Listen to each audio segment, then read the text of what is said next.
Hello guys, another shortcut version ng recipe. Magluto tayo ng kare-kare gamit itong steak cut ng pork. Steak cut po yan. So healthy version ng kare-kare ito.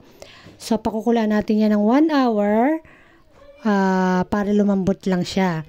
So after niyang kumulo, pag malambot na siya ng within 1 hour, igigisa na natin yung baboy sa bawang sibuyas, and then yung sabaw niyan ng pinagkuluan isasama na rin natin siya after magisa.